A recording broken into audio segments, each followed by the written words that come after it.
అలాగే నా పేరు మైదర్ వెంకటమై ఛానల్ ప్రకారం మన ఛానల్ సబ్స్క్రైబ్ చేసుకోకపోతే ఇప్పుడే సబ్స్క్రైబ్ చేసుకోండి. పక్కన నా బెల్ ఐకాన్ క్లిక్ చేసి ఆన్లో పెట్టుకోండి. నా ఫర్దర్ మిస్ అవ్వండి వాడచ్చు. చాలా మంది చూస్తున్నారు కానీ సబ్స్క్రైబ్ చేసుకోవట్లేదు. So please try to subscribe the bell icon also. Hi friends, మీరు ఎప్పుడైనా సరే 5,000 రూపాయల ప్రొడక్ట్ 250 రూపాయలకి రావడానికి గమనించారా? లేదు కదా. కానీ అమెజాన్, ఫ్లిప్కార్ట్ లాంటి కంపెనీస్ ఏం చేస్తూ ఉంటాయంటే కొన్ని గోల్డెన్ హవర్స్ టైంలో మెగా డీల్స్ ఇస్తూ ఉంటాయి. ఆ డీల్స్ టైంలో ఒక్కొక్క ప్రొడక్ట్ మీద 90% నుంచి 95% వరకు డిస్కౌంట్ అయితే ఉంటుంది.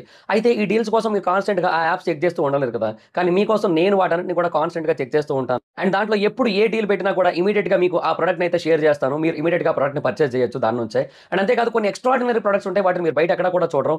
వాటి గురించి కూడా నేను మీకు షేర్ చేస్తాను. మీరు సింపుల్గా చేయాల్సింది ఒకటే, కింద డిస్క్రిప్షన్లో మన టెలిగ్రామ్ ఛానల్ లింక్, మన వాట్సాప్ ఛానల్ లింక్, మన ఇన్స్టా బ్రాడ్కాస్ట్ ఛానల్ లింక్ ఉంటాయి. వీటిలో మీరు ఏ యాప్ ఎక్కువగా వాడతారో ఆ యాప్కి సంబంధించిన లింక్ మీద క్లిక్ చేసి ఆ యాప్లో ఉన్న మన ఛానల్ని ఫాలో అవ్వండి. దాంట్లో రెగ్యులర్గా చాలా ప్రొడక్ట్స్ అయితే మీకు అప్డేట్ అవుతూ ఉంటాయి. అండ్ ఆ ప్రొడక్ట్స్లో మీకు ఏది నచ్చినట్టయితే దాన్ని మీరు కొనుగోలు చేయొచ్చు వెంటనే. సో డిస్క్రిప్షన్లో లింక్స్ ఉన్నాయి, వెంటనే ఫాలో అవ్వండి. సో బేసిక్గా ఇంకా ఈవెంట్ జియో హాట్స్టార్లో అయితే లైవ్ అవ్వలేదు. బట్ ఇంకా నా ఫ్రెండ్ ఒకడు వెళ్ళాడు. వెళ్ళినప్పటి నుంచి వాడు సాగు కొడుతున్నాడు అన్న అదయ్యింది ఇదయ్యింది ఇదయ్యింది అని చెప్పి అదొకటి.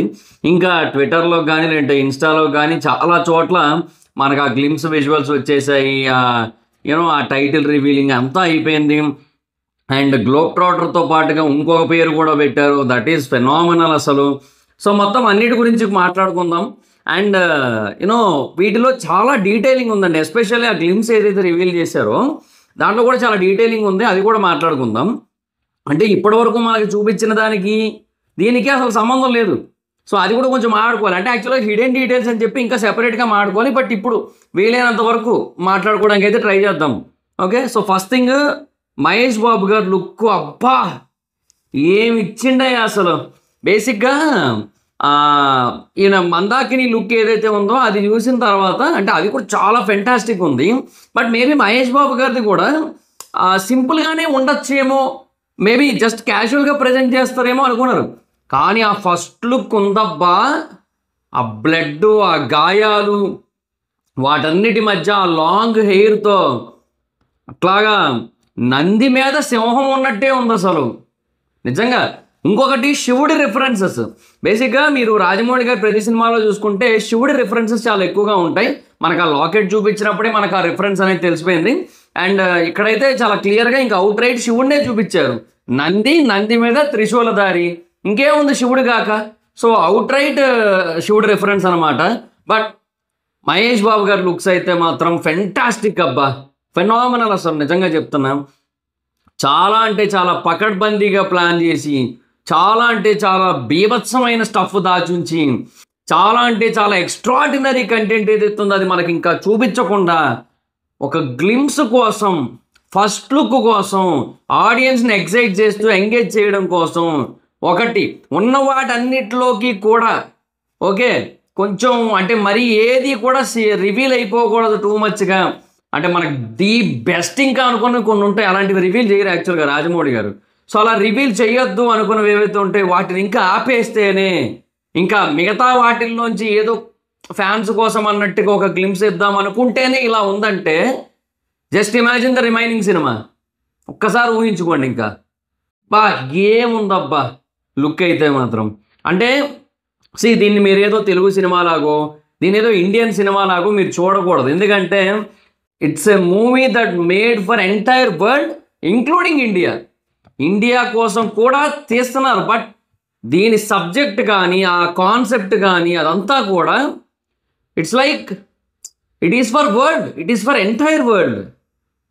ఏదో స్టోరీ ప్రిడిక్షన్లు, సినాప్సిస్లు ఇవన్నీ వచ్చినాయి ఈ మధ్యకాలంలో. ఏది రాజేదో ఆయనకేదో దెబ్బలు తగులుతాయి, అదే మొత్తం కుర్చీలో కూర్చొని ఉంటాడు, ఇంకా ఆయన కోసం అని చెప్పి ఇంకా ప్రపంచం అంతా తిరుగుతూ ఉంటాడు. మందులేమో కనుక్కుంటాడు, ఆకులు అలవలు ఏరుకుంటూ ఉంటాడు, ఇంకా లాస్ట్ తెచ్చి ఇస్తాడు, ఇట్లా లేచి నుంచి పోతారు. ఇదే సినిమా అని ఎవరైతే ప్రెడిక్ట్ చేశారో వాళ్ళని తలుచుకుంటే నవ్వుతుంది.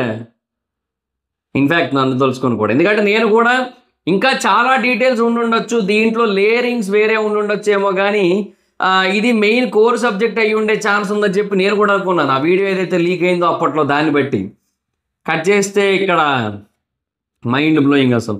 అండ్ టైటిల్ అయితే వారణాసి అని చెప్పి కన్ఫర్మ్ చేశారు. వారణాసి టైటిల్ ఈజ్ ఫెనామినల్ అసలు. అంటే యూనో వరల్డ్ ఆడియన్స్ కోసం కంటెంట్ సరిపోద్ది. వరల్డ్ ఆడియన్స్కి టైటిల్తో సంబంధం లేదు.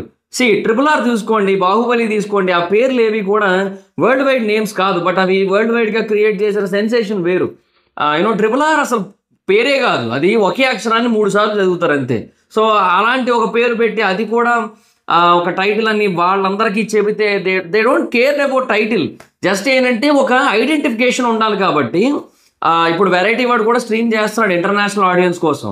వాడు చేసేది ఏంటి, from the director of RRR the next movie caste and title unveiled అని చెప్పి వాడు లైవ్ స్ట్రీమ్ చేస్తున్నాడు యాక్చువల్లీ.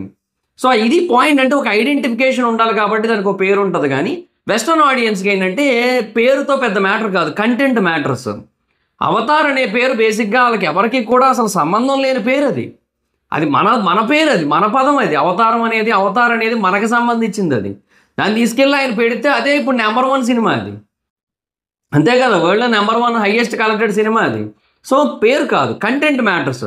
ఆ కంటెంట్ని ఆయన ప్రజెంట్ చేస్తున్నారు, ఫెనామినల్ అసలు. Varanasi title is for Indians. Actually Indians కోసం వారణాసి టైటిల్ చాలా అంటే చాలా గట్టిగా ఎక్కేస్తుంది ఇండియన్స్కి. చాలా అంటే చాలా బేవత్సంగా నచ్చుతుంది, చాలా గట్టిగా కనెక్ట్ అయిపోద్ది. హిందీ, తెలుగు, తమిళ్, కన్నడ, మలయాళం అని తేడా లేదు. గుజరాత్, బెంగాల్, అన్ని పంజాబ్, రాజస్థాన్ అన్ని జోన్స్లోని కోత చూస్తారు వన్స్ ఈ సినిమా రిలీజ్ అయిన తర్వాత. And it's not just 2000 crore సినిమా. చాలామంది ఏమనుకుంటారంటే ఇట్స్ 2000 crore సినిమా అంటున్నారు, but no, it is beyond that. ఇది అంతకంటే చాలా పెద్ద స్థాయిలో వెళ్ళే సినిమా. ఇది చాలా అంటే చాలా బేభత్సంగా ఆడే cinema. Release at a time అన్ని కంట్రీస్లో రిలీజ్ అవుతూ అన్ని కంట్రీస్లో సెన్సేషన్ సృష్టించే సినిమా. సో ఈ గ్యాప్లో దానికి ప్రమోషన్స్ జరుగుతాయి, మార్కెటింగ్ జరుగుతుంది. ప్రతి కంట్రీకి కూడా ఒక యూనిక్ మార్కెటింగ్ స్ట్రాటజీ ఉంటుంది, అవన్నీ కూడా చేసుకుంటూ వెళ్తారు, అవన్నీ జరుగుతాయి యాక్చువల్గా. సో ఏదో సింపుల్గా అయితే కాదు. Varanasi title is for Indians కోసం ఆ టైటిల్ పెట్టారు. అండ్ ఎందుకంటే because it is an Indian cinema. So మనం ఎంత రూటెడ్ ఉంటే అంత బెటర్ యాక్చువల్లీ. ఎందుకంటే ఇప్పుడు ఒక హాలీవుడ్ సినిమాకి ఒక ఇండియన్ టైటిల్ పెట్టినప్పుడు వై నాట్ మనం ఎందుకు పెట్టకూడదు, ఇండియన్ సినిమాకి ఇండియన్ పేరు ఎందుకు పెట్టకూడదు, అందుకే వారణాసి పెట్టారు. సో అండ్ ఇంకొకటి మీరు అక్కడ గమనించినట్టయితే వారణాసి టైటిల్ వచ్చినప్పుడు ఒక ఫాలింగ్ స్టార్ లైక్ ఉల్కా ఒకటి నేల రాలింది అంటారు కదా. సో అలాంటి ఒక ఉల్కా ఒకటి పడుతున్నట్టుగా మనకు అక్కడ చూపించారు. మేబీ దాని వెనక కూడా చాలా అంటే చాలా డీటెయిలింగ్ ఉండి ఉండొచ్చు. Maybe from the time of dinosaurs ఏమో. ఎందుకు ఆ మాట అంటున్నానంటే బేసిక్గా ఆ గ్లిమ్స్ అంతా అయిపోయిన తర్వాత గ్లోబ్ ట్రోటర్ అని మాత్రమే కాకుండా #టైమ్ ట్రోటర్ అని కూడా మెన్షన్ చేశారు. Who is time trotter? A person travels through time. Time అంటే అది బేసిక్గా పాస్ట్, ప్రజెంట్, ఫ్యూచర్ ఏదైనా కావచ్చు అనమాట. సో కొన్ని 100 సంవత్సరాలు ముందుకెళ్ళొచ్చు, కొన్ని 100 సంవత్సరాలు వెనక్కి వెళ్ళొచ్చు, ఏదైనా జరగచ్చు. So he is not just a globe trotter, he is also a time trotter. So he travels in time, he is a time traveller. Time travel content ఉంది సినిమాలో. ఈ టైం ట్రావెల్ కంటెంట్ ఉన్నప్పుడు ఏదైనా జరగచ్చు కదా. మేబీ డైనోసార్లు అంతరించిపోవడానికి కారణమైన 66 million years back ఒక asteroid పడింది అంటున్నారు. మరి మేబీ దాన్ని కూడా రిఫరెన్స్ ఏమైనా తీసుకున్నారా, లేదంటే ఇంకొకటి ఏమైనా మధ్యలో ఏదైనా ఆస్ట్రాయిడ్ ఇంపాక్ట్ రిలేటెడ్ ఇన్సిడెంట్ని రెఫరెన్స్గా తీసుకొని దాన్ని ఏమైనా చూపిస్తున్నారా? We don't know. బట్ ఒక ఆస్ట్రాయిడ్ కాదు, it's like a falling star, shooting star. So ఒక ఉల్కన్ అయితే చూపించారు. మరి ఇంకా దాన్ని ఏ ఉద్దేశంతో చూపించారు అనేది ఇంకా we have to wait and watch అనమాట. సో ఆ టైటిల్ రివీల్ అవుతున్నప్పుడు అదైతే పడింది అది. సో అది point. So time trotter, it is very evident, very clear that this movie is not just a man sits in a wheelchair, a man runs through the jungles, a woman who fights with a gun in sari. No, it's not a movie like that. ఇది ఇలాంటి cinema అయితే కాదు. కేవలం అలాంటి cinema అని అనుకుంటే మనం fools, మనం బఫూన్స్. రాజమౌళి గారిని తక్కువ అంచనా వేస్తే మనకంటే కొండేరి పప్పు ఇంకొకటి లేడు. That is for sure. ఆయన మళ్ళీ ఆయన ప్రూవ్ చేస్తూనే ఉంటాడు. ప్రూవ్ చేయడానికి ఆయన అలసిపోవడమే కానీ ప్రూవ్ చేయించుకొని మరి చాలామంది అలసిపోతున్నారు ఆయన అండర్ ఎస్టిమేట్ చేసి.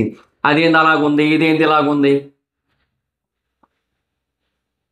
ఒక్కటైతే వాస్తవం, సినిమా రిలీజ్ అయ్యి వరల్డ్ మొత్తం ఇది రిలీజ్ అయిన తర్వాత అందరం అనాల్సిన మాట ఒక్కటే, జై బాబు, అంతే, ఇంకా సింపుల్. అండ్ జై రాజమౌళి గారు కూడా. ఎందుకంటే after this globe trotter he's no more an Indian director, he is a global director, that is for sure. Like ఇప్పుడు క్రిస్టఫర్ నోలన్ కానీ, జేమ్స్ కెమెరాన్ కానీ, లేదంటే మిగతా వాళ్ళు కానీ వీళ్ళందరినీ కూడా అది వెస్ట్రన్ డైరెక్టర్స్ కిందో లేదంటే అమెరికన్ డైరెక్టర్స్ కిందో చూడరు. బికాస్ వాళ్ళ మూవీస్ వరల్డ్ వైడ్గా రిలీజ్ అవుతూ ఉంటాయి, వరల్డ్ వైడ్గా వాళ్ళకి ఆడియన్స్ ఉన్నారు, ఇవన్నీ ఉన్నాయి కాబట్టి వాళ్ళని వరల్డ్ డైరెక్టర్స్ కింద కన్సిడర్ చేస్తారు, గ్లోబల్ డైరెక్టర్స్ కింద. సో అలాగే రాజమౌళి గారు కూడా ఒక గ్లోబల్ డైరెక్టర్ అవుతారు ఆ తర్వాత after this movie. So this is not just normal ordinary movie, this is a phenomenal movie. అది క్లియర్ కట్గా ప్రతి ఫ్రేమ్లో తెలుస్తుంది. ఇంకొకటి, రాజమౌళి గారు ఎంత తెలివైన పర్సన్ అంటే, ఇక్కడ మనకి ఏదైతే గ్లిమ్స్ ఇచ్చారో ఆ గ్లిమ్స్లో కూడా మీరు బాగా గమనించినట్టయితే మహేష్ బాబు గారు వస్తూ ఉంటే వెనకంతా కూడా డస్ట్ ఫామ్ అవుతోంది.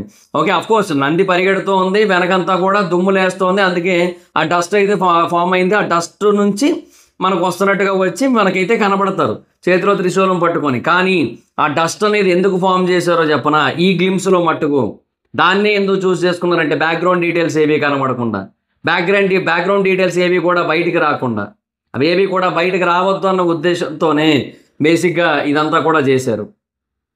అది మ్యాటర్ ఇక్కడ. సో ఆ బ్యాక్గ్రౌండ్ డీటెయిల్స్ బయటకు వచ్చేస్తే మనకు అసలు అది వారణాసి 2025 వారణాసి 1100వ సంవత్సరమా, వారణాసి 5000వ సంవత్సరం మనకు తెలియదు కదా. సో అందుకోసం అని చెప్పి మనకు ఆ డీటెయిల్స్ అన్నీ కూడా బ్లర్ చేశారు. ఇంకా కొన్ని అక్షరాలు కనబడుతున్నాయి, వాటిని నేను పట్టి చూడాలంటే అది యూట్యూబ్లోకో దేంట్లోకో రావాలి, అప్పుడు నేను స్క్రీన్ షాట్లు తీసుకొని జూమ్ చేసి చూసుకోవాలి. సో నాకు ఇంకా టైం ఉంది కాబట్టి ఇప్పటికైతే నేను అలా చూడలేకపోయాను. అది ఏ సంవత్సరానికి చెందిన వారణాసి అనేది కూడా తెలియాల్సిన అవసరం ఎంతైనా ఉంది. బట్ అది తెలియకూడదన్న ఉద్దేశంతోనే ఆ డస్ట్ ఎఫెక్ట్, ఆ స్మోక్ ఎఫెక్ట్, అదే ఆ దుమ్ము లేచిన ఎఫెక్ట్ ఏదైతే ఉందో అది మొత్తం వేసి మనకు ఆ గ్లిమ్స్లో ఆ క్లిప్ అయితే వదిలేరు. అది పాయింట్. ఇలాగా ఇన్ని తెలివితేటలు ఉన్న ఒక మనిషిని తక్కువ అంచనా వేస్తే వాడంత తెలివి తక్కువడు ఇంకొకటి లేడు. అంతే, simple. This is for sure. అది అర్థం చేసుకుంటే బెటర్. అంతే. ఇంకా సో ఏదో ఒక పోస్టర్ రాగానే ఇదేంటి అలాగుంది, ఇదేంటి ఇలాగుంది, అది కాపీ ఇది కాపీ, ఇందయా మీరంతానా ఏందో సర్లేండి, ఇంకా వాళ్ళకి అర్థం కాదు ఇంకా. సో రాజమౌళి గారి విలువ చాలామంది తెలియదు. RRR సినిమా చూసి ఇదేంటి ఇది బాహుబలికి రావాలి దీనికి వచ్చింది ఏంటి, కొంతమంది దీనికి ఎందుకు వచ్చిందని, కొంతమంది అసలు ఇది కాదు అసలు రాజమౌళి గారికి అసలు రాకూడదు, మా మా మా మా డైరెక్టర్స్ రావాలని చెప్పి కన్నడ వాళ్ళు, తమిళ వాళ్ళు, హిందీ వాళ్ళు వాళ్ళది ఇవన్నీ కూడా నడుస్తున్నాయి. కానీ ఈరోజు ఈ గ్లోబ్ ట్రాటర్ ఈవెంట్ని ఇండియాలో ఉన్న ప్రతి ఒక్క డైరెక్టర్ కూడా ఇంట్లో హాట్స్టార్ ఓపెన్ చేసుకొని చూస్తూ ఉంటాడు నాకు తెలిసి. వాళ్ళ షూటింగ్లో ఉన్నా సరే ఆపేసి మరీ చూస్తూ ఉంటాడు నాకు తెలిసి. That is SS Rajamouli.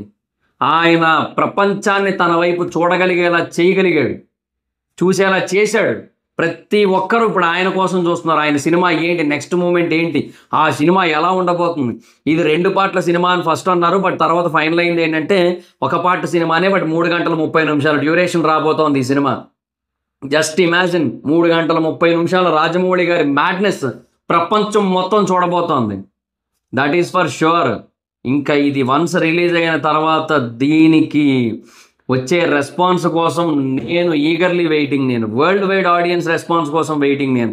Because most of the people RRR విషయంలో ఫీల్ అయింది ఏంటో తెలుసా, they watch that movie in there homes in Netflix. వాళ్ళు నెట్ఫ్లిక్స్లో చూశారు. వెస్టర్న్ ఆడియన్స్ చాలామంది ఈ విషయంలో రిగ్రెట్ ఫీల్ అవుతున్నారు. బికాస్ RRR అనే సినిమాని మేము థియేటర్లో కదా చూడాలి, ఇది థియేటర్లో ఎక్స్పీరియన్స్ చేయాల్సిన కైండ్ ఆఫ్ సినిమా కదా అని చెప్పి చాలామంది ఫీల్ అవుతున్నారు. జేమ్స్ క్యామరూన్ లాంటి డైరెక్టర్ ఇంట్లో 2 సార్లు చూశాడు ఆయన హాట్స్టార్లో, నెట్ఫ్లిక్స్లో.